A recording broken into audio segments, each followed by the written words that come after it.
ত্রয়োদশ জাতীয় সংসদ নির্বাচনে পোস্টাল ব্যালটের মাধ্যমে ভোট দিতে পেরে আনন্দিত কুয়েতে অবস্থানরত প্রবাসী বাংলাদেশিরা। তবে পোস্ট অফিস থেকে ব্যালট পেপার সংগ্রহ না করায় অনেক ব্যালট এখন দেশে ফিরে যাচ্ছে। কুয়েত থেকে সহকর্মী সাদেক রিপনের তথ্যচিত্রতে বিস্তারিত। পোস্টাল ভোটের জন্য বিডি অ্যাপসে নিবন্ধন করা কুয়েত প্রবাসীদের ব্যালট পেপার কুয়েতে পৌঁছালেও স্থানীয় পোস্ট অফিসগুলোর নিয়ম অনুযায়ী ভোটারদের ফোন করে জানানো হয় না। ফলে ফোন কলের অপেক্ষায় থাকা অনেক প্রবাসী সময়মতো পোস্ট অফিসে উপস্থিত না হওয়ায় তাদের ব্যালট পেপার ফেরত পাঠানো হচ্ছে বাংলাদেশে।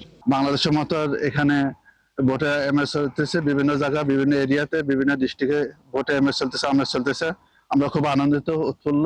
আমরা ফ্যামিলি নিয়ে ভোট দিতেছি যার যার পছন্দের প্রার্থীকে। এই পরিস্থিতিতে যারা এখনো ব্যালট পেপার সংগ্রহ করতে পারেননি তাদের জন্য বাংলাদেশ দূতাবাস কুয়েত তাদের অফিসিয়াল ফেসবুক পেজে একটি জরুরি বিজ্ঞপ্তি প্রকাশ করেছে।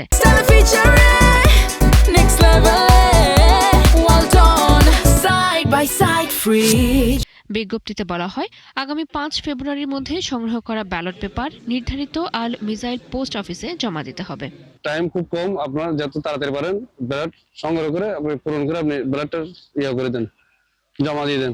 ব্যালট সংগ্রহ করা অনেক প্রবাসী নিজেদের সুবিধাজনক সময়ে অফিসিয়াল হলুদ খামে ব্যালট পেপার পূরণ করে পোস্ট অফিসে জমা দিচ্ছেন।